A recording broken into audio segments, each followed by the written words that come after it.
We provide you the platform to turn your dreams into reality.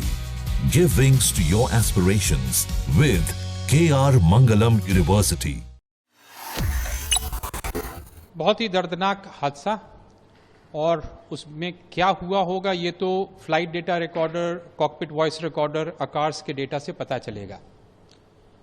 लेकिन जो visuals आ रहे हैं उससे एक चीज़ साफ नज़र आता है कि एयरक्राफ्ट जो है वो फ्लाई कर रहा था और फ्लाई करते हुए ग्राउंड पे गया है। दैट मीन्स के एयर में कोई एक्सप्लोजन नहीं हुआ था। सबसे पहले तो ये। दूसरी चीज़ जो बहुत क्लियर है वो ये कि वेदर ऐसा हार्श वेदर नहीं था जो कि कंट्रीब्यूटरी फैक्टर हो सकता है। तीसरी चीज़ कि इस पूरे विजुअल्स से लगता है कि एयरक्राफ्ट को लॉस ऑफ पावर है। वो लॉस ऑफ पावर एक इंजन में है या दोनों इंजन में है, ये कहना बहुत डिफिकल्ट होगा, लेकिन जो भी पावर था that was not sufficient to keep the aircraft flying. उसको तो ये जो लॉस ऑफ पावर है, अगर हम इसको दो भाग में डिवाइड करें तो एक तो है टेक्निकल के इंजन के मैल फंक्शन। बहुत रेयर है कि दोनों इंजन का लॉस ऑफ पावर साइमल्टेनियसली हो। दूसरा है जैसा कि वो हडसन रिवर वाले में हुआ था, loss of power on both engines हुआ था, but that was due to bird strike के वजह से हुआ था। दोनों इंजन लॉस हो गए थे। ये इंजन एयरबस 320 से बहुत बड़ा है और बर्ड हिट से भी दोनों इंजन का स्ट्रेट अवे एक साथ खत्म होना in 1 minute duration is very rare. So it's very difficult to say कि टेक्निकल फॉल्ट ऐसा क्या हो सकता है जो कि दोनों इंजन के पावर को लॉस करेगा। क्या इतने बड़े बर्ड एक्टिविटी वहां पर थे?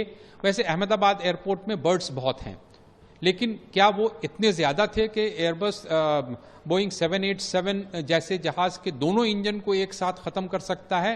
Quite unlikely, but that is one of the possibility. अभी खबर यह है कि पायलट ने मेडे कॉल दिया था। इसका मतलब यह है कि जो भी फेलियर था वो पायलट के कॉकपिट में दिखा था। अगर वो दिखा था दैट मीन्स कि वो टेक्निकली उसमें वो फॉल्ट नजर आया और उसको ये लोग कॉम्बैट करते हुए एयरबॉर्न हुए। जो चीज मुझे नहीं समझ में आ रही है कि उनका लैंडिंग गियर क्यों डाउन था और क्या फ्लैप्स के पोजीशन वही थे जिस पे कि परफॉर्मेंस कैलकुलेट किया गया था। फ्लैप्स एक विंग्स के पीछे में एक डिवाइस होता है जो कि लिफ्ट को बढ़ाता है। तो जब एयरक्राफ्ट टेक ऑफ करता है तो उसका फ्लैप्स टेक ऑफ पे होता है, लैंडिंग गियर डाउन होता है। जैसे ही एयरबॉर्न होता है तो लैंडिंग गियर को अप किया जाता है। वो 30 से 50 फीट के ऊपर में लैंडिंग गियर को अप करने की कार्यवाही 50 फीट से ऊपर से शुरू हो जाती है। और इस केस में लैंडिंग गियर डाउन है। पॉसिबिलिटी के एयरक्राफ्ट का engine power loss was detected before hand. अब टेक्निकल फॉल्ट के साथ अगर कोई मिक्सअप ऑफ पायलट एक्शन हुआ है कॉकपिट में तो वो सीवीआर और एफडीआर ही बताएगा। लेकिन विजिबली जो नजर आ रहा है, पायलट इन कमांड जो कंट्रोल पे थे वो एयरक्राफ्ट के नोज को पिच कर रहा है ऊपर की तरफ to control the flight from descending और कंटिन्यू क्लाइंबिंग। ये दोनों ही चीज नहीं हो पा रहा था। इसकी वजह तो यह है कि सफिशिएंट पावर नहीं था या उस फ्लाइट कॉन्फ़िगरेशन के लिए सफिशिएंट एयर स्पीड नहीं था। एयर स्पीड का मतलब कि अगर जहाज बहुत स्लो है और फ्लैप्स अगर अप है तो अगेन एयरक्राफ्ट फ्लाई नहीं कर पाएगा। और दूसरा यह है कि सभी चीज सही है और पावर नहीं है, अगेन एयरक्राफ्ट फ्लाई नहीं कर पाएगा। तो इन सारे चीज इतने वेरिएबल्स हैं कि किसी भी तरह का स्पेकुलेशन विल बी वो अनजस्ट होगा for the pilots on board.